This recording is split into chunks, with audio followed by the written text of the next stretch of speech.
15/10/2025 ನಮ್ಮ ಕರ್ನಾಟಕ ಸರ್ಕಾರ ಒಂದು ಆದೇಶವನ್ನು ಹೊರಡಿಸ್ತದೆ. ಈ ಆದೇಶ ಓದ್ತಾ ಹೋದ್ರೆ ನಮಗಿನ್ನೇನು ನಮ್ಮ ಭಾಗ್ಯದ ಬಾಗಿಲು ತೆರೆದೇ ಬಿಡ್ತು ಅನ್ನುವಂತ ರೀತಿಯಲ್ಲಿದೆ ಆದೇಶ. ನಮ್ಮೆಲ್ಲ ಕಷ್ಟಗಳು ದೂರ ಹೋಗ್ಬಿಟ್ಟು ನಮ್ಮ ಮಕ್ಕಳಿಗಿನ್ನ ಗುಣಾತ್ಮಕವಾದಂತಹ ಶಾಲೆ, ಭವ್ಯವಾದ ಕಟ್ಟಡಗಳಲ್ಲಿ ಎಲ್ಲ ಸುಸಜ್ಜಿತವಾದಂತಹ ಮೂಲಭೂತ ಸೌಕರ್ಯಗಳನ್ನು ಒಳಗೊಂಡಂತಹ ಒಂದು ಸ್ಥಳದಲ್ಲಿ ಸಿಗ್ತದೆ ಅನ್ನುವ ರೀತಿಯಲ್ಲಿ ಈ ಆದೇಶ ಇದೆ. ಆದರೆ ಸ್ವಲ್ಪ ತಾಳ್ಮೆಯಿಂದ ಸಾವಧಾನವಾಗಿ ನಾವು ವಿಚಾರ ಮಾಡಿ ನೋಡಿದಾಗ ನನಗೆ ಜಗತ್ ಪ್ರಸಿದ್ಧ ಲೇಖಕಿ ಕ್ಯಾಥರಿನ್ ಮ್ಯಾನ್ಸ್ಫೀಲ್ಡ್ ಅನ್ನುವಂತ ಒಬ್ಬ ಕಾದಂಬರಿ ಸಣ್ಣ ಕಥೆಗಾರ್ತಿಯ ಒಂದು ಕತೆ ನನಗೆ ನೆನಪು ಬರ್ತದೆ. Katherine Mansfield a cup of tea ಅಂತ, ಒಂದು ಕಪ್ಪು ಚಹಾ, ಒಂದು ಕಥೆಯ ಹೆಸರು ಅದು. ಅದರಲ್ಲಿ 3 ಪಾತ್ರಗಳು ಬರ್ತದೆ. ರೋಸ್ ಮೇರಿ ಫೆಲ್ ಹೆಣ್ಣುಮಗಳು, ಧನಿಕರು, ಶ್ರೀಮಂತರು, ಅಗರ್ಭ ಶ್ರೀಮಂತರು. ಅದಕ್ಕೆ ಕಾಂಟ್ರಾಸ್ಟ್ ಆಗಿ ವಿರುದ್ಧವಾಗಿ ಒಂದು ಬಡ ಹೆಣ್ಣುಮಗಳ ಪಾತ್ರ ಬರ್ತದೆ, ಮಿಸ್ ಸ್ಮಿತ್ ಅಂತ. ಮತ್ತೆ ರೋಸ್ ಮೇರಿ ಫೆಲ್ಲಳ ಗಂಡ ಫಿಲಿಪ್. ಈ ಕಥೆನ ಬಹಳ ಸಂಕ್ಷಿಪ್ತವಾಗಿ ನಿಮ್ಗೆ ಹೇಳ್ತೇನೆ. ಅದಕ್ಕೂ ಮತ್ತು ಇಂದಿನ ನಮ್ಮ ಕೆಪಿಎಸ್ ಶಾಲೆಗಳಿಗೂ ಒಂದು ಹೋಲಿಕೆ ಇದೆ. ಅದಕ್ಕೋಸ್ಕರ ಈ ಕಥೆಯನ್ನ ಹೇಳುವ ಮುಖಾಂತರ ನನ್ನ ಮಾತುಗಳನ್ನ ಪ್ರಾರಂಭ ಮಾಡ್ತೇನೆ. ಈಗಾಗಲೇ ನಾನು ತಿಳಿಸ್ತೇನೆ, ರೋಸ್ ಮೇರಿ ಶ್ರೀಮಂತ ಹೆಣ್ಣುಮಗಳು, ದೊಡ್ಡ ಬಂಗಲೆಯಲ್ಲಿ ವಾಸವಾಗಿದ್ದಾಳೆ, ಐಷಾರಾಮಿ ಕಾರ್ನಲ್ಲಿ ಅಡ್ಡಾಡ್ತಿರ್ತಾಳೆ. ಒಮ್ಮೆ ಅವಳು ಶಾಪಿಂಗ್ ಹೋಗ್ಬೇಕು ಅಂತ ಅಂಗಡಿಗೆ ಹೋಗ್ತಾಳೆ ತನ್ನ ಐಷಾರಾಮಿ ಕಾರ್ನಲ್ಲಿ.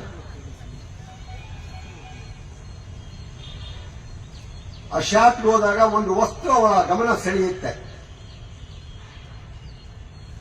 ಒಂದು ಆಕರ್ಷಕವಾದಂತಹ ಆಂಟಿಕ್ ಬಾಕ್ಸ್ ಅಂತ ಏನ್ ಕರೀತೀವಿ, ಪುರಾತನ ಪೆಟ್ಟಿಗೆ, ತುಂಬಾ ಆಕರ್ಷಕವಾಗಿರ್ತದೆ. ಅದನ್ನ ಕೊಡಬೇಕು ಅಂತ ನೋಡ್ತಾಳೆ. ಪರ್ಸ್ ಓಪನ್ ಮಾಡಿದ್ರೆ ಒಳಗೆ ಹಣ ಇರಲಿಲ್ಲ ಅವಳು ಪರ್ಸ್ನಲ್ಲಿ. ಇನ್ನೊಮ್ಮೆ ತಗೊಂಡ್ರೆ ಆಯ್ತು ಅಂತ ಆ ಪೆಟ್ಟಿಗೆ ಅಲ್ಲೇ ಬಿಟ್ಟು ಹೊರಗೆ ಬರ್ತಾಳೆ. ಹೊರಗೆ ಬರುವ ಸಂದರ್ಭದಲ್ಲಿ ಮಳೆ ಶುರುವಾಗಿರುತ್ತೆ. ಗಾಢಕಾರವಾದಂತ ಮಳೆ ಜೋರಾಗಿ ಬೀಳುತ್ತೆ. ಅಲ್ಲಿ ಒಬ್ಬ ಹೆಣ್ಣುಮಗಳು, ಬಡ ಹುಡುಗಿ, ಇವಳನ್ನ ಬಂದು, ನನಗೆ ಚಳಿ ತಡೆಯಕ್ಕಾಗ್ತಾ ಇಲ್ಲ, ವಿಪರೀತ ಮಳೆ ಸುರಿತಾ ಇದೆ, ನನಗೆ ಒಂದು ಲೋಟ ಚಹಾ ಬೇಕು, ಅದಕ್ಕೆ ಹಣಕಾಸನ್ನು ಕೊಟ್ಟರೆ ಸಾಕು. ಇದು ಬಡ ಹುಡುಗಿಯ ಒಂದು ಬೇಡಿಕೆ. ಚಳಿಯನ್ನು ತಾಳಲಾರದೆ I want A cup of tea ಅಂತ ಕೇಳ್ತಾಳೆ. ಅವಳು ಶ್ರೀಮಂತ ಹೆಣ್ಮಗಳು. ಅವಳಿಗೆ ತತ್ಕ್ಷಣದ ಒಂದು ಅವಶ್ಯಕತೆ ಏನಿತ್ತು ಅದನ್ನ ಕೊಟ್ಟು ಕಳಿಸಿದ್ರೆ ಮುಗಿದೋಗಿರೋದು ಕೆಲಸ. ಒಂದು ಲೋಟ ಚಹಾ ಕೊಡಿಸಿ ಅವಳಿಗೆ ಆ ಸಂದರ್ಭದಲ್ಲಿ ಅವಳ ಆಸೆಯನ್ನು ಈಡೇರಿಸಿ ಕಳಿಸಿದ್ರೆ ಕೆಲಸ ಮುಗಿದೋಗೋದು. ಆದರೆ ಹೆಣ್ಣು ಮಗಳ ಸ್ವಭಾವವೇ ಬೇರೆ. ಅವಳೇನ್ ಮಾಡ್ತಾಳೆ, ಆ ಮಿಸ್ ಮಿತ್ತನ್ನ, ಬಡ ಹೆಣ್ಣು ಮಗಳನ್ನ ತನ್ನ ಕಾರ್ನಲ್ಲಿ ಕೂರಿಸ್ಕೊಳ್ತಾಳೆ, ತನ್ನ ಭವ್ಯವಾದ ಬಂಗಲೆಗೆ ಕರ್ಕೊಂಡ್ಬರ್ತಾಳೆ. ಅಲ್ಲಿಯ ಆಡಂಬರದ ಜೀವನ ಪರಿಚಯ ಆಗತ್ತೆ ಅವಳಿಗೆ. ಊಟ ಕೊಡ್ತಾಳೆ, ಚಹಾ ಕೊಡ್ತಾಳೆ. ಆದ್ರೆ ಇಷ್ಟೆಲ್ಲ ಮಾಡಿದ್ದು ಅವಳು ಬಡ ಮಗಳ ಮೇಲೆ ಇರುವ ಕಳಕಳಿಯಿಂದ ಅಲ್ಲ, ಕರುಣೆಯಿಂದ ಅಲ್ಲ. ಅವಳಿಗೆ ನಾನೊಬ್ಬ ಬಹಳ ಉದಾರಿ, ಜನರಸ್ ಪರ್ಸನ್, ಬಡವರ ಬಗ್ಗೆ ಬಹಳ ಕಳಕಳಿ ಉಳ್ಳಂತವಳು ಅಂತ ನಾಳೆ 4 ಜನಕ್ಕೆ ಹೇಳ್ಕೋಬೇಕು ಅವಳಿಗೆ. ಆ ಹಪಾಪಿ ಜಾಸ್ತಿ ಅವಳಿಗೆ. ಇದು ಬಹುತೇಕ ಶ್ರೀಮಂತರಿಗಿರುವಂತಹ ಒಂದು ಮನಸ್ಸಿನ ಸ್ಥಿತಿ. ಹಾಗಾಗಿ ಅವಳಿಗೆ ಅದೆಲ್ಲ ಸತ್ಕಾರ ಮಾಡ್ತಾಳೆ. ಅಷ್ಟೊತ್ತಿಗೆ ಏನಾಗುತ್ತೆ, ಅವಳ ಗಂಡ ಫಿಲಿಪ್ ಅಲ್ಲಿ ಬರ್ತಾನೆ. ಆ ಬಡ ಹೆಣ್ಣುಮಗಳು ನೋಡಿದ ತಕ್ಷಣವೇ ಅವನೊಂದು ಮಾತು ಹೇಳ್ತಾನೆ,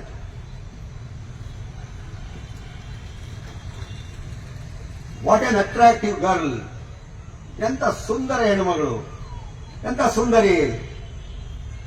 ತಕ್ಷಣ ರೋಸ್ ಮೇರಿಗೆ ತಾನು ನಿಂತಂತ ಜಾಗವೇ ಕೂತೋದಂಗಾಗ್ತದೆ. ಕೆಲಸ ಕೆಡ್ತು, ಅವಳು ಮನೆಗೆ ಕರ್ಕೊಂಡು ಬಂದಿದ್ದೆ ತಪ್ಪಾಗೋಯ್ತು,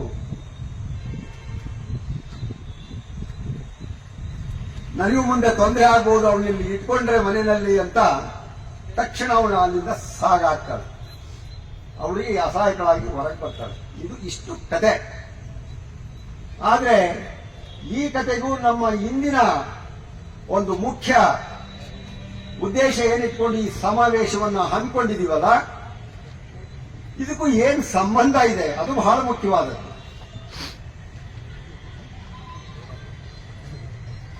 ನೋಡಿ, ನಮ್ಮ ಹಳ್ಳಿ ಶಾಲೆಗಳು, ಪ್ರಾಥಮಿಕ ಶಾಲೆಗಳು, ಸರ್ಕಾರಿ ಶಾಲೆಗಳು, ಬಹುದಿನಗಳ ನಮ್ಮ ಹಿರಿಯರ ಶ್ರಮದಿಂದ ಸ್ಥಾಪಿಸಲ್ಪಟ್ಟಂತಹ ಈ ಶಾಲೆಗಳು, ಅಲ್ಲಿ ಓದುತ್ತಿರುವ ಮಕ್ಕಳು ಬಡವರು. ಬಹುತೇಕ ಇವತ್ತು ಸರ್ಕಾರಿ ಶಾಲೆಗಳನ್ನ ಅವಲಂಬಿಸಿರುವ ಮಕ್ಕಳು ಯಾರು ಅಂದ್ರೆ ಕಾರ್ಮಿಕ ವರ್ಗದ, ಕೃಷಿಕ ವರ್ಗದ, ರೈತಾಪಿ ವರ್ಗದ ಮಕ್ಕಳಲ್ಲಿ ಓದ್ತಾ ಇರುವಂಥದ್ದು. ಅಂತ ಮಕ್ಕಳು ಕಲಿಯುವಂತಹ ಶಾಲೆಗಳನ್ನ ದುರಸ್ತಿ ಮಾಡಿ ಕಾಲ ಕಾಲಕ್ಕೆ ಬೇಕಾದ ಸಂಖ್ಯೆಯಲ್ಲಿ ಶಿಕ್ಷಕರನ್ನ ನೇಮಕ ಮಾಡಿ ಮಕ್ಕಳಿಗೆ ಬೇಕಾಗುವಂತಹ ಒಂದು ಮೂಲಭೂತ ಸೌಕರ್ಯಗಳನ್ನು ಒದಗಿಸಿ ಶಿಕ್ಷಣ ಕೊಡಬೇಕಾದಂತಹ ಮೌಲ್ಯಾತ್ಮಕವಾದಂತಹ ಗುಣಾತ್ಮಕವಾದಂತಹ ಒಂದು ಶಿಕ್ಷಣವನ್ನ ಕೊಡಬೇಕಾದಂತಹ ಒಂದು ಜವಾಬ್ದಾರಿ, ಮಹತ್ತರವಾದಂತಹ ಜವಾಬ್ದಾರಿ ಇದ್ದದ್ದು ನಮ್ಮ ಸರ್ಕಾರದ ಮೇಲೆ. ಆದ್ರೆ ಇವತ್ತು ಏನಾಗ್ತಾ ಇದೆ ಅಂದ್ರೆ, ಸರ್ಕಾರದ ನೀತಿ ನಿಯಮಗಳು ಹೇಗಿವೆ ಅಂತಂದ್ರೆ, ಒಂದ್ ಕಡೆ ಬೇಕಾಬಿಟ್ಟಿಯಾಗಿ ಖಾಸಗಿ ಶಾಲೆಗಳನ್ನ ತೆರೆಯುವಂಥದ್ದು. ಅಲ್ಲಿ ಏನಿದೆ ಏನಿಲ್ಲ, ಸರ್ಕಾರದ ನಿಯಮಗಳೆಲ್ಲವನ್ನೂ ಕೂಡ ಪರಿಪೂರ್ಣವಾಗಿ ಪಾಲನೆ ಮಾಡುವಂತ ಖಾಸಗಿ ಶಾಲೆಗಳಾವು ಇದೆಯಾ, ಏನೂ ಇಲ್ಲ. ಒಟ್ಟು ಒಂದು ಶಾಲೆಗಳಿಗೆ ಅನುಮತಿ ಕೊಡುವಂಥದ್ದು. ಅದರ ಪರಿಣಾಮವಾಗಿ ನಮ್ಮ ತಂದೆ ತಾಯಿಗಳಿಗೂ ಕೂಡ, ಪೋಷಕರಿಗೂ ಕೂಡ ಏನೋ ಒಂದು ಭ್ರಮೆ ಇದೆ. ಇವತ್ತು ಕಾನ್ವೆಂಟ್ ಶಾಲೆಯಲ್ಲಿ ಓದಿದ್ರೆ ನಮ್ಮ ಮಕ್ಕಳು ಉತ್ತಮ ಶಿಕ್ಷಣ ಪಡಿತಾರೆ, ಸರ್ಕಾರಿ ಶಾಲೆಗಳಲ್ಲಿ ಏನು ಸೌಲಭ್ಯಗಳಿಲ್ಲ, ಅಲ್ಲಿ ಶೌಚಾಲಯವೇ ಇಲ್ಲ, ಬೇರೆ ಎಲ್ಲ ಬಿಟ್ಟು ಬಿಡಿ. ಇಂಥ ಶಾಲೆಗಳಲ್ಲಿ ಹೋದ್ರೆ ನಮ್ಮ ಮಕ್ಕಳ ಪರಿಸ್ಥಿತಿ ಏನಾಗಬೇಕು ಇಂತಹ ಈ ಒಂದು ಸ್ಪರ್ಧಾತ್ಮಕ ಕಾಲದಲ್ಲಿ ಎನ್ನುವಂಥದ್ದು ನಮ್ಮ ಪೋಷಕರ ಅನಿಸಿಕೆ. ಹಾಗಾಗಿ ಬಹುತೇಕ ಪೋಷಕರು ಇವತ್ತು ತಮ್ಮ ಮಕ್ಕಳನ್ನ ಸರ್ಕಾರಿ ಶಾಲೆಗಳಿಂದ ಬಿಡಿಸಿ ಖಾಸಗಿ ಶಾಲೆಗಳಿಗೆ ಸೇರಿಸುವಂತ ಪರಿಪಾಠ ಆಗಿದೆ. ನಮ್ಮ ಹಳ್ಳಿನೇ ಒಂದು ಉದಾಹರಣೆ ಕೊಡೋದಾದ್ರೆ, ನಮ್ಮ ಹಳ್ಳಿನಲ್ಲಿ ಒಂದು 235 ಗ್ರಾಮ ಇರುವಂತ ಒಂದು ಹಳ್ಳಿ ಇದು. ಅಲ್ಲಿ 1 to 7 ಸ್ಟ್ಯಾಂಡರ್ಡ್ ವರೆಗೆ, ಹೈಯರ್ ಪ್ರೈಮರಿವರೆಗೆ ಇರುವಂತ 7 ತರಗತಿಗಳಿರುವಂತಹ ಒಂದು ಶಾಲೆ. LKG UKGನೂ ಕೂಡ ಇದೆ. ಅದೊಂದು ಪ್ರತ್ಯೇಕ ಯೂನಿಟ್ ಆಗಿ ಅದು ಕೆಲಸ ಮಾಡ್ತಾ ಇದೆ. ಈ ಒಟ್ಟು ಶಾಲೆನಲ್ಲಿ ಇರುವಂತಹ ಮಕ್ಕಳು ನಾನು ಮೊನ್ನೆ ಭೇಟಿ ಮಾಡಿದ್ದೆ, ಮುಖ್ಯ ಶಿಕ್ಷಕರ ಜೊತೆಗೆ ಮಾತಾಡಿದ ನಾನು. 29 ಮಕ್ಕಳು ಸರ್ಕಾರಿ ಶಾಲೆಯಲ್ಲಿ ಇದೆ. ನಮ್ಮ ಸರ್ಕಾರಿ ಶಾಲೆಯಲ್ಲಿ ಓದುವ ಮಕ್ಕಳ ಸಂಖ್ಯೆ 1ನೇ ತರಗತಿಯಿಂದ 7ನೇ ತರಗತಿವರೆಗೆ ಓದುವ ಮಕ್ಕಳ ಸಂಖ್ಯೆ ಇರುವಂತದ್ದು ಕೇವಲ 29. ಇನ್ನು ನಮ್ಮೂರಿಂದ ಬೇರೆ ಊರುಗಳಿಗೆ, ಪಕ್ಕದ ಚನ್ನಗಿರಿ ತಾಲೂಕು ಇರಬಹುದು, ದುಮ್ಮಿ ಇರಬಹುದು, ಮಲ್ಲಾಡಿಹಳ್ಳಿ ಇರಬಹುದು, ಹೊಲ್ಕೆರೆ ರೈಲ್ವೆ ಸ್ಟೇಷನ್ ಇರಬಹುದು, ಇಲ್ಲಿಂದ ಸುಮಾರು 5-6 ಖಾಸಗಿ ಬಸ್ಗಳು ಬರ್ತವೆ. ಬೆಳಗ್ಗೆ ಮಕ್ಕಳನ್ನ ಕೊಂಡೊಯ್ತವೆ. ಆ ಶಾಲೆಗೆ, ಅಂತಹ ಶಾಲೆಗಳಿಗೆ ಈ ಬಸ್ಗಳಲ್ಲಿ ಹೋಗುವ ಮಕ್ಕಳ ಸಂಖ್ಯೆ ಸುಮಾರು 160ರಿಂದ 170. ನಮ್ಮ ಊರಿನ ಈ ಶಾಲೆಯಲ್ಲಿ ಎಲ್ಲ ಸೌಲಭ್ಯಗಳೇ ಇದ್ದಿದ್ರೆ, ಗುಣಮಟ್ಟದ ಶಿಕ್ಷಣ ಕೊಡುವಂತ ವ್ಯವಸ್ಥೆಯನ್ನು ನಮ್ಮ ಸರ್ಕಾರ ಮಾಡಿದ್ದೇ ಆಗಿದ್ರೆ, ಈ ಯಾವ ಮಕ್ಕಳು ಕೂಡ ಈ ಶಾಲೆಗಳಿಗೆ ಹೋಗುವ ಅವಶ್ಯಕತೆ ಬೀಳ್ತಿರಲಿಲ್ಲ.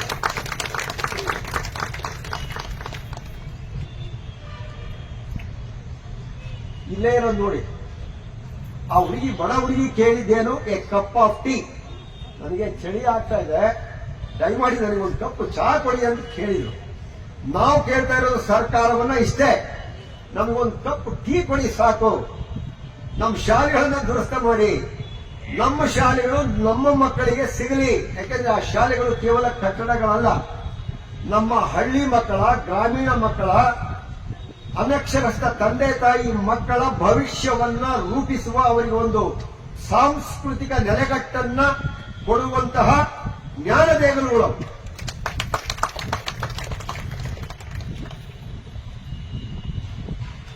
ನಮ್ಮ ಬೇಡಿಕೆ ದೊಡ್ಡದಿಲ್ಲ, ಎ ಕಪ್ ಆಫ್ ಟೀ ಅಷ್ಟೇ. ನಮಗೆ ಬೇಕಾಗಿರೋದು ಶಿಕ್ಷಕರು, ಮೂಲ ಸೌಕರ್ಯಗಳು, ಒಂದು ವ್ಯವಸ್ಥೆ, ಕಲೀಲಿಕ್ಕೆ ಬೇಕಾದಂತ ಒಂದು ಸುವ್ಯವಸ್ಥಿತವಾದ ಒಂದು ವಾತಾವರಣ. ಇಷ್ಟು ನಾವು ಕೇಳ್ತಾ ಇರೋದು. ಆದ್ರೆ ನಮ್ಮ ಸರ್ಕಾರ ಅದನ್ನು ಮಾಡ್ತಾ ಇಲ್ಲ. ರೋಸ್ಮೇರಿ ಫೆಲ್ ಏನ್ ಮಾಡಿಲ್ಲಲ್ಲ, ಇವಳಿಗೆ ಕಪ್ ಆಫ್ ಟೀ ಕೊಡಿ ಅಂತ ಕೇಳಿದ್ರೆ ಬಾಮ್ಮ ನೀನು ಅಂತಂದು ಐಷಾರಾಮಿ ಕಾರ್ನಲ್ಲಿ ಕರ್ಕೊಂಡು ಹೋದ್ರು. ಭವ್ಯವಾದ ಬಂಗಲೆಯನ್ನ ತೋರಿಸಿದ್ರು. ತೋರಿಕೆ ಇವತ್ತು ನಮ್ಮ ಮ್ಯಾಗ್ನೆಟ್ ಶಾಲೆಗಳೇನಿದೆಯಲ್ಲ, ಕೆಪಿಎಸ್ ಶಾಲೆಗಳು, ಈ ಒಂದು ತೋರಿಕೆಯ ವ್ಯವಸ್ಥೆ ಇದು ಬೇಕಾಗಿಲ್ಲ ನಮಗೆ. ಈ ತೋರಿಕೆನೆಲ್ಲ ಬಿಟ್ಟು ಬಿಡಿ. ಮೊನ್ನೆ ನಮ್ಮ ಶಿಕ್ಷಣ ಸಚಿವರು ಮಾನ್ಯ ಮಧು ಬಂಗಾರಪ್ಪನವರು ತಮ್ಮ ಕ್ಷೇತ್ರದ ಪ್ರಾತಸ್ಮರಣೀಯರಾದ ಪೌರ ಕಾರ್ಮಿಕರನ್ನ ಮತ್ತು ಎಸ್ಎಸ್ಎಲ್ಸಿಯಲ್ಲಿ ಶ್ರೇಷ್ಠ ಶ್ರೇಣಿಯಲ್ಲಿ ಉತ್ತೀರ್ಣರಾದಂತ ಮಕ್ಕಳನ್ನ ಅವರ ಬರ್ತ್ಡೇ ನೆಪದಲ್ಲಿ ಬೆಂಗಳೂರಿಗೆ ವಿಮಾನದಲ್ಲಿ ಅವರನ್ನ ಆಹ್ವಾನಿಸಿ ಅವರಿಗೆ ಸನ್ಮಾನ ಮಾಡಿ ಒಳ್ಳೆ ಕೆಲಸ ಮಾಡಿ. ಅದೆಲ್ಲ ಸರಿ. ನನಗೆ ಅದು ವೈಯಕ್ತಿಕವಾಗಿ ಹೇಗೆ ಕಾಣ್ತದೆ ಅಂದ್ರೆ, ಅದು ರೋಸ್ಮೇರಿ ಫೆಲ್ ಈ ಬಡ ಹುಡುಗಿ ಸ್ಮಿತರಿಗೆ ಮಾಡಿದಂತಹ ಒಂದು ತೋರಿಕೆಯ, ತನ್ನ ಬಡಾಯಿ ಕೊಚ್ಚಿಕೊಡುವಂತಹ, ತನ್ನ ಅಂತಸ್ತಿನ, ತನ್ನ ಸಂಪತ್ತಿನ ತೋರಿಕೆಯ ಒಂದು ಕಾರ್ಯಕ್ರಮವಾಗಿ ಕಾಣ್ತಾ ವಿನಃ ನಿಜವಾಗಿ ಅವರಿಗೆ ಕಳಕಳಿ ಇದ್ದಿದ್ರೆ ಆ ಮಕ್ಕಳಲ್ಲಿ, ಪೌರ ಕಾರ್ಮಿಕರಲ್ಲಿ ಅವರ ಶಿಕ್ಷಣಕ್ಕೆ ಸರಿಯಾದ ಒಂದು ವ್ಯವಸ್ಥೆಯನ್ನು ಮಾಡಬೇಕಾಯಿತು. ಏನು ಶ್ರೇಷ್ಠ ಶ್ರೇಣಿಯಲ್ಲಿ ಮಕ್ಕಳು ಪಾಸ್ ಆದ್ರಲ್ಲ, ಅವರ ಮುಂದಿನ ಶಿಕ್ಷಣಕ್ಕೆ ನಿಮಗೆ ಎಷ್ಟು ಬೇಕು ಫೀಸು ಅದನ್ನ ನಾನು ಕಟ್ತೇನೆ. ವಿಮಾನದ ಪ್ರಯಾಣ ಬೇಕಾಗಿಲ್ಲ. ಅವರು ಓದಿದ್ರೆ, ಒಳ್ಳೆ ಶಿಕ್ಷಣ ಪಡ್ಕೊಂಡಿದ್ರೆ, ಸ್ವಂತ ಶಕ್ತಿಯ ಮೇಲೆ ಅವರು ಮುಂದೊಂದು ದಿವಸ ವಿಮಾನದಲ್ಲಿ ಪ್ರಯಾಣ ಮಾಡ್ತಾ ಇದ್ರು. ಈಗ ಬೇಡ ನಮಗೆ ಆ ಆಡಂಬರದ ಪ್ರಯಾಣ ಬೇಡ. ಅದಕ್ಕೆ ನಾವು ಸೋತಿಲ್ಲ.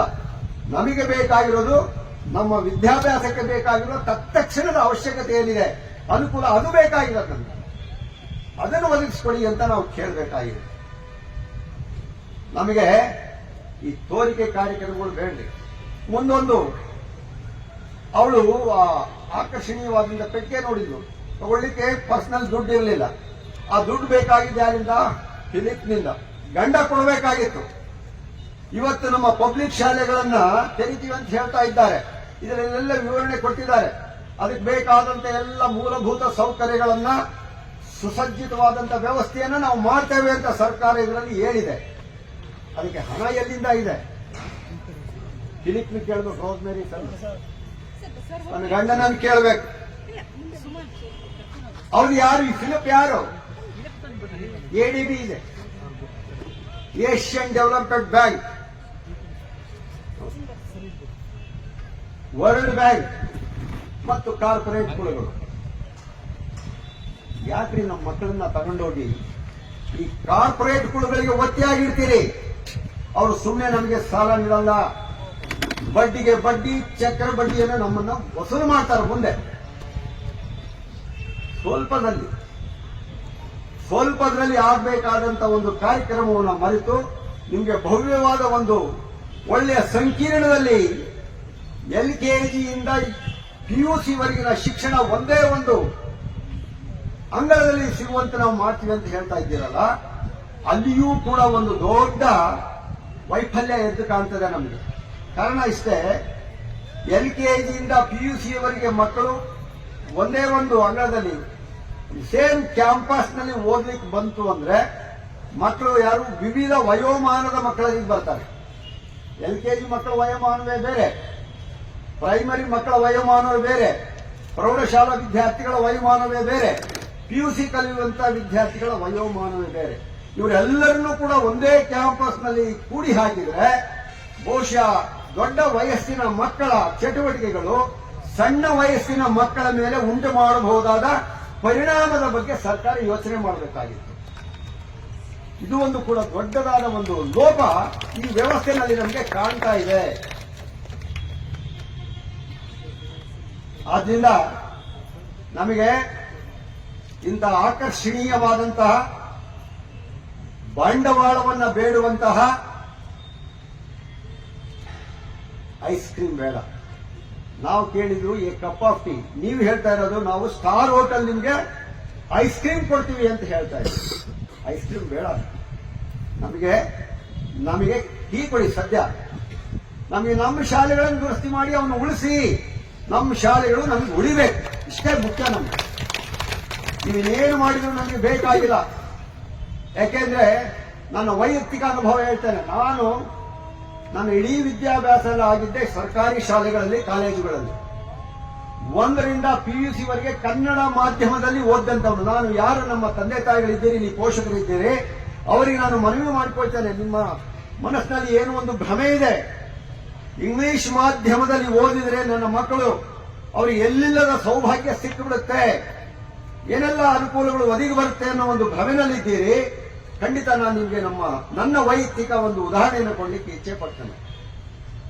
ನಾವು ಮೊದಲು ನಮ್ಮ ಮಕ್ಕಳಿಗೆ ನಾವೆಲ್ಲ ಯೋಚನೆ ಮಾಡುವಂಥದ್ದು ನನ್ನ ಮಾತೃಭಾಷೆಯಲ್ಲಿ. ನಮಗೆ ಚಿಂತನೆ ಮಾಡಕ್ಕಿರೋದೇ ನಮ್ಮ ಮಾತೃಭಾಷೆ, ತಾಯಿ ಭಾಷೆ, ನಮ್ಮ ರಾಜ್ಯ ಭಾಷೆ, ನಾವು ಆಡುವ ಭಾಷೆ ಕನ್ನಡ ಭಾಷೆ. ಈ ಕನ್ನಡ ಭಾಷೆಯ ಪ್ರಭುತ್ವ, ಅದರ ಮೇಲಿನ ಹಿಡಿತ ನಮ್ಮ ಮಕ್ಕಳಿಗೆ ಬರುವಂತದ್ದೇ ಪ್ರಾಥಮಿಕ ಹಂತದಲ್ಲಿ, ಪ್ರೌಢಶಾಲೆ ಹಂತದಲ್ಲಿ. ಆ ಹಂತದಲ್ಲಿ ನಮ್ಮ ಮಕ್ಕಳು ಕನ್ನಡವನ್ನ ಸ್ಪಷ್ಟವಾಗಿ ಓದಲಿಕ್ಕೆ, ಬರೀಲಿಕ್ಕೆ, ಮಾತಾಡಲಿಕ್ಕೆ ಕಲಿತಿದ್ದೇ ಆದ್ರೆ, ಅದರ ವ್ಯಾಕರಣ ಛಂದಸ್ಸಿನ ಮೇಲೆ ಹಿಡಿತ ಸಾಧಿಸಿದ್ದೇ ಆದ್ರೆ, ಮುಂದೆ ಅವು ಪ್ರೌಢಾವಸ್ಥೆಯನ್ನು ಮೀರಿ ಮುಂದಿನ ಶೈಕ್ಷಣಿಕ ಪ್ರಗತಿಗೆ ಹೋಗುವ ಸಂದರ್ಭದಲ್ಲಿ ಎಷ್ಟು ಭಾಷೆಗಳನ್ನು ಬೇಕಾದರೂ ಕೂಡ ಸುಲಭವಾಗಿ ಅವರು ಕಲಿಬಹುದು, ಕಲಿಕೆ ಸುಲಭ ಆಗುತ್ತೆ. ಇದನ್ನ ನಮ್ಮ ಪೋಷಕರು ಅರ್ಥ ಮಾಡ್ಕೋಬೇಕು. ಆಮೇಲೆ ನಾವು ಅಂದ್ಕೊಂಡಂಗೆ ಎಲ್ಲಾ ಕಾನ್ವೆಂಟ್ ಶಾಲೆಗಳಲ್ಲೂ ಕೂಡ ಈ ಆಕರ್ಷಣೀಯವಾಗಿ ಏನ್ ಕಾಣ್ತಾ ಇದ್ದೇವೆ, ನಮ್ಮ ಮಕ್ಕಳಿಗೆ ಯೂನಿಫಾರ್ಮ್ ಹಾಕಿ ಬಣ್ಣ ಬಣ್ಣದ ಬಸ್ಗಳಲ್ಲಿ ಇವತ್ತು ಹೊರಗಡೆ ಕಳಿಸ್ತಾ ಇದ್ದೇವೆ. ಅಲ್ಲೆಲ್ಲ ಏನ್ ನಡೀತಿದೆ ಅಂತ ನಾವು ಹೋಗಿ ಎಂದೂ ನೋಡಿಲ್ಲ. ನಮ್ಮ ಪೋಷಕರು ಮೊದಲು ಅರ್ಥ ಮಾಡಿಕೊಳ್ಳಿ, ಎಂತ ಶಿಕ್ಷಣ ಅವರು ಕೊಡ್ತಾ ಇದ್ದಾರೆ, ಅಷ್ಟೆಲ್ಲ ಹಣ ಕಟ್ತಾ ಇದ್ದೀರಿ. ಇವತ್ತು LKG UKGಗೆ ಲಕ್ಷ ಲಕ್ಷ ಫೀಸನ್ನು ಕಟ್ಟುವಂತ ಹೊತ್ತಿದೆ ಬೆಂಗಳೂರಂತ ನಗರಗಳಲ್ಲಿ. ನಮ್ಮೂರಂತ ದಾವಣಗೆರೆನಲ್ಲೇ 70-80 ಸಾವಿರ ರೂಪಾಯಿನ ಕಟ್ಟಬೇಕಾದಂತ ಪರಿಸ್ಥಿತಿ ಇದೆ.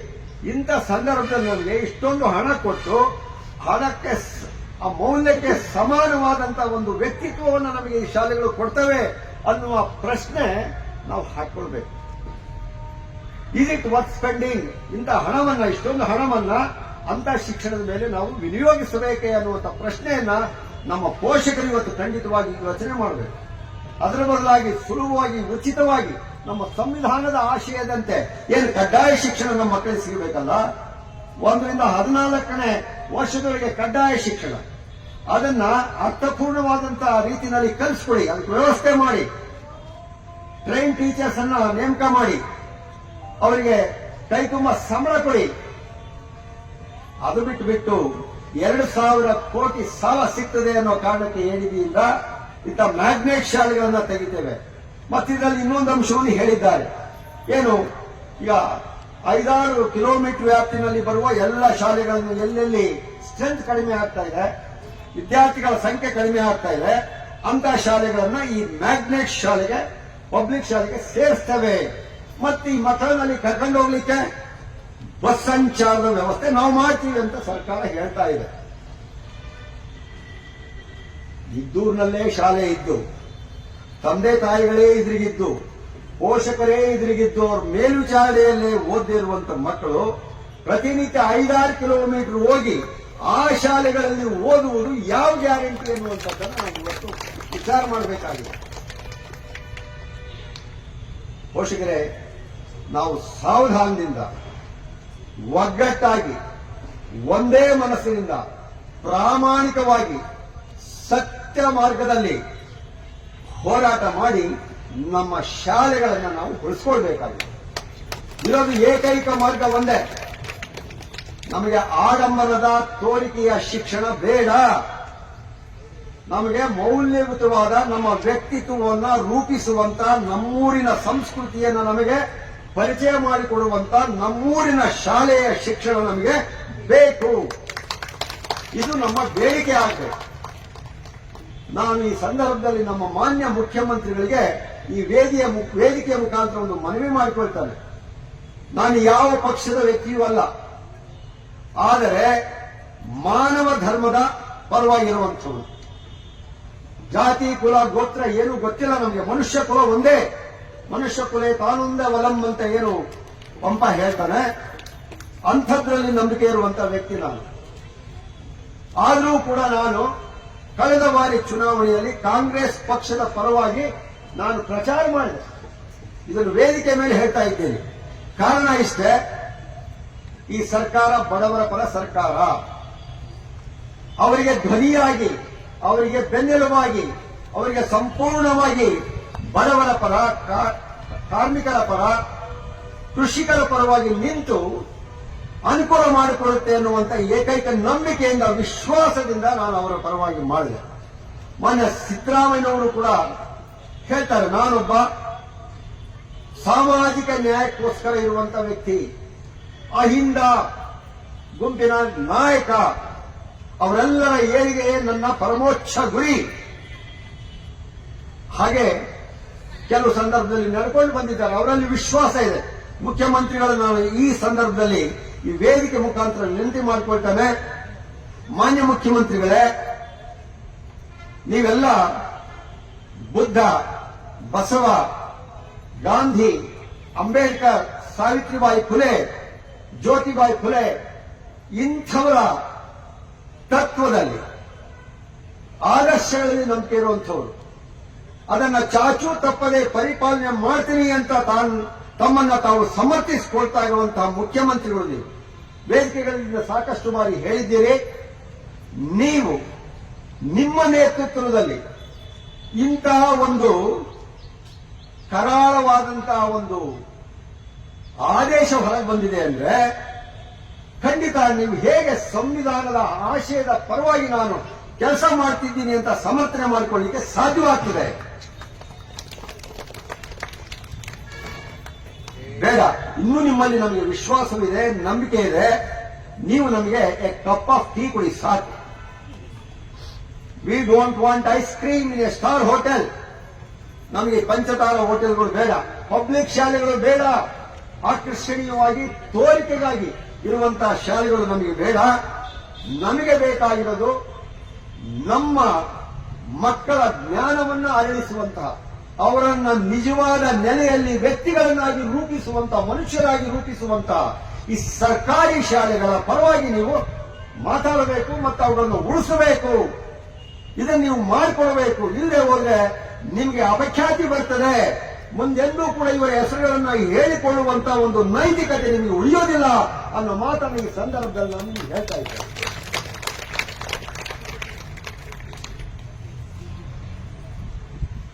ಹಾಗೆ ಇನ್ನೊಂದು ವಿಸ್ಮಯ, ನಮ್ಮ ಜನಪ್ರತಿನಿಧಿಗಳು ಈ ತಳ ಸಮುದಾಯದವರನ್ನ, ಶ್ರಮಿಕರನ್ನ ಪ್ರತಿನಿಧಿಸುವ ನಮ್ಮ ಎಂಎಲ್ಎಗಳಿದ್ದಾರೆ, ಜಿಲ್ಲಾ ಮಂತ್ರಿಗಳಿದ್ದಾರೆ. ಇಂತಹ ಒಂದು ಆದೇಶ ಮಾಡುವಾಗ ಒಬ್ಬರೂ ಕೂಡ ಬಾಯಿ ಬಿಟ್ಟಿಲ್ಲ, ಮೌನವಾಗಿ ಕೂತಿದ್ದಾರೆ. ಯಾಕೆ ಅವರು ಪ್ರಶ್ನೆ ಮಾಡಬಾರ್ದಾಗಿತ್ತಾ? ನಾನು ಹೇಳ್ತೇನೆ, ನಿಜವಾಗೂ ಮನಸ್ಸಿದ್ದಿದ್ರೆ, ನಿಜವಾದ ಕಳಕಳಿ ಇದ್ದಿದ್ರೆ ರೋಡ್ ಮೇಲೆ ಅವಳಿಗೆ ಒಂದು ಕಪ್ ಚಹಾ ಕೊಟ್ಟು ಕೃತಜ್ಞ ಆಗಬೇಕಾಗಿತ್ತು. ಹಾಗೆ ನಮ್ಮ ಸರ್ಕಾರ ನಮ್ಮ ಪ್ರಾಥಮಿಕ ಶಾಲೆಗಳನ್ನ, ಸರ್ಕಾರಿ ಶಾಲೆಗಳನ್ನ ದುರಸ್ತಿಗೊಳಿಸಿ ಯಾವೊಬ್ಬ ಮಗು ಹೊರಗಡೆ ಹೋಗದಂತೆ ತನ್ನೂರಿನಲ್ಲೇ ತನ್ನ ಶಿಕ್ಷಣವನ್ನು ಪಡ್ಕೊಳ್ಳುವಕ್ಕೆ ಅನುಕೂಲವಾಗುವಂತ ವ್ಯವಸ್ಥೆಯನ್ನ ನಮ್ಮ ಪ್ರತಿನಿಧಿಗಳು ಮಾಡಬೇಕಾಗಿದೆ. ಎಲ್ಲ ತಾಲೂಕುಗಳಲ್ಲೂ ನಮ್ಮ ಪ್ರತಿನಿಧಿಗಳಿದ್ದಾರೆ. ದಯಮಾಡಿ ಅವರು ಇಂಥ ಒಂದು ಪ್ರಶ್ನೆಯನ್ನ ಇಂಥ ಒಂದು ನಮ್ಮ ಕ್ಯಾಬಿನೆಟ್ ಮೀಟಿಂಗ್ ನಡೆಯುತ್ತೆ, ನಡವಳಿಗಳು ನಡೆಯುತ್ತೆ ಅಂತ ಸಂದರ್ಭದಲ್ಲಿ ಪ್ರಶ್ನೆ ಎತ್ತಬೇಕಾಗಿತ್ತು, ಅವರೂ ಎತ್ತಿಲ್ಲ. ಇದು ನಮ್ಮ ಜನಪ್ರತಿನಿಧಿಗಳು, ನಮ್ಮ ಯಾರನ್ನ ಪ್ರತಿನಿಧಿ ಮಾಡ್ತಾ ಇದ್ದಾರಲ್ಲ ಈ ಶೋಷಿತ ವರ್ಗ, ಅವರಿಗೆ ಮಾಡಿದ ಅನ್ಯಾಯ ಅಂತಲೇ ಪರಿಪಾಲಿಸಬೇಕಾಗ್ತದೆ. ಈಗಲೂ ಕೂಡ ಮಿಂಚಿಲ್ಲ. ಎಲ್ಲ ಶಾಸಕರು ಕೂಡ, ಎಲ್ಲ ಜಿಲ್ಲಾ ಮಂತ್ರಿಗಳು, ಮಾನ್ಯ ಶಿಕ್ಷಣ ಸಚಿವರು, ಮಾನ್ಯ ಮುಖ್ಯಮಂತ್ರಿಗಳು ಇನ್ನೊಮ್ಮೆ ಯೋಚನೆ ಮಾಡಿ ಈ ನಿಮ್ಮ ಕರಾಳ ಆದೇಶ ಏನಿದೆ ಇದನ್ನ ವಾಪಸ್ ಪಡೆಯಿರಿ. ಬಹುಕೋಟಿನಲ್ಲಿ ರೂಪಿಸಲಿಕ್ಕೆ ನೀವು ಇಚ್ಛೆ ಮಾಡಿದ್ದಿಲ್ಲ, ಬಹಳ ಸುಂದರವಾಗಿ ಭವನ ಕಟ್ಕೊಡ್ತೀವಿ ಅಂತ ಏನೆಲ್ಲ ಕನಸುಗಳನ್ನ ನಮ್ಮ ಮಕ್ಕಳಲ್ಲಿ ಪೋಷಕರಲ್ಲಿ ಬಿತ್ತಾ ಇದ್ದೀರಿ, ಅದನ್ನ ವಿರಾಮ ಹಾಕಿ ನಮ್ಮ ಶಾಲೆಗಳನ್ನ ದುರಸ್ತಿ ಮಾಡಿಕೊಡಿ, ನಮ್ಮ ತಕ್ಷಣದ ಅವಶ್ಯಕತೆಗಳನ್ನ ಈಡೇರಿಸಿಕೊಡಿ ಅನ್ನೋ ಮಾತನ್ನ ಹೇಳ್ತಾ, ಇದೊಂದು ನಿರ್ಣಾಯಕ ಘಟ್ಟ. ಅವೆಲ್ಲರೂ ಕೂಡ ಬಹಳ ಏಕತೆಯಿಂದ, ಒಂದೇ ಮನಸ್ಸಿನಿಂದ ಒಗ್ಗಟ್ಟಾಗಿ ಹೋರಾಟ ಮಾಡುವ ಒಂದು ಗಳಿಗೆ ಈ ಸಂದರ್ಭ. ಇವೆಲ್ಲ ಕೈ ಜೋಡಿಸಿದ್ರೆ ಸತ್ಯ ನಿಮಗೆ ಗೊತ್ತಿದೆ. ಪುಣ್ಯಕೋಟಿಯ ಕತೆ ಗೊತ್ತಿದೆ. ಪುಣ್ಯಕೋಟಿ ಗೋವಿನ ಹಾಡು ನೀವೆಲ್ಲ ಕೇಳಿದ್ದೀರಿ. ಅಂತ ಚಂಡ ವ್ಯಾಘ್ರ ಅದರ ಪುಣ್ಯಕೋಟಿಯ ಸತ್ಯ ವಾಕ್ಯದ ಪರಿಪಾಲನೆಯನ್ನ ಕಂಡು ಬೆಟ್ಟವನ್ನು ಏರಿ ಕೆಳಗೆ ಬಿದ್ದು ಆತ್ಮಹತ್ಯೆ ಮಾಡಿಕೊಳ್ಳುತ್ತೆ. ಸತ್ಯದ ಶಕ್ತಿ ಅದು, ಪ್ರಾಮಾಣಿಕತೆಯ ಶಕ್ತಿ ಅದು. ನಾವೆಲ್ಲರೂ ಕೂಡ ಅಷ್ಟೇ ಸತ್ಯ ಮತ್ತು ಪ್ರಾಮಾಣಿಕತೆ ಇದ್ರೆ ಆ ಗೋವಿನ ಹಾಡು ಆ ಕೊನೆಗೆ ಸಾಲಿರುತ್ತೆ. ಕೊಟ್ಟ ವಾಕ್ಯಕ್ಕೆ ತಪ್ಪಲಾರೆನು, ಕೆಟ್ಟ ಯೋಚನೆ ಮಾಡಲಾರೆನು, ನಿಷ್ಠೆಯಿಂದಲೇ ಕೋಪೆನಲ್ಲಿಗೆ ಕಟ್ಟ ಕಡೆ ಇದು ಖಂಡಿತ ಅನ್ನುವಂಥ ಮಾತನ್ನು ಹೇಳುತ್ತೆ. ಆ ಮಾತು ನಮ್ಮಲ್ಲಿ ಸದಾ ಇಲ್ಲಿರಬೇಕು. ಹಾಗಾದಾಗ ನಮ್ಮ ಹೋರಾಟ ನೈತಿಕ ತಳಹದಿ ಮೇಲಿದ್ರೆ, ಪ್ರಾಮಾಣಿಕತೆಯ ತಳಹದಿ ಇದ್ರೆ, ಮಾನವೀಯ ಮೌಲ್ಯಗಳ ತಳಹದಿಯ ಮೇಲೆ ನಮ್ಮ ಹೋರಾಟವನ್ನು ರೂಪಿಸಿದ್ದೇ ಆದರೆ, ಅದನ್ನು ಮುಂದಕ್ಕೆ ಕೊಂಡೊಯ್ಯದೆ ಆದರೆ ನಾವು ಯಶಸ್ವಿ ಆಗ್ತೇವೆ. ಇಂಥ ಕರಾಳ ಶಾಸ್ತ್ರಗಳನ್ನ ಹಿಮ್ಮೆಟ್ಟಿಸಬಹುದು ಅನ್ನೋ ಮಾತನ್ನು ಹೇಳ್ತಾ ಈ ಸಂದರ್ಭದಲ್ಲಿ ಮಾತಾಡಲಿಕ್ಕೆ ಅವಕಾಶ ಮಾಡಿಕೊಟ್ಟಿದ್ದಕ್ಕಾಗಿ ಎಲ್ಲರಿಗೂ ಕೂಡ ಮತ್ತೊಮ್ಮೆ ಹೃತ್ಪೂರ್ವಕವಾಗಿ ವಂದಿಸ್ತಾ, ತುಸು ಹೆಚ್ಚೊತ್ತು ಮಾತಾಡಿದೆ, ಕ್ಷಮೆಯಲ್ಲಿ ಹೇಳ್ತೀನಿ. ನಾನು ಮಾತುಗಳನ್ನು ಮುಗಿಸ್ತೇನೆ. ನಮಸ್ಕಾರ. ನಮ್ಮ ಹೋರಾಟಕ್ಕೆ ಜಯ ಸಿಗಲಿ ಅನ್ನೋ ಮಾತನ್ನು ಹೇಳ್ತಾ ನನ್ನ ಮಾತುಗಳನ್ನು ಮುಗಿಸ್ತೇನೆ. ನಮಸ್ಕಾರ.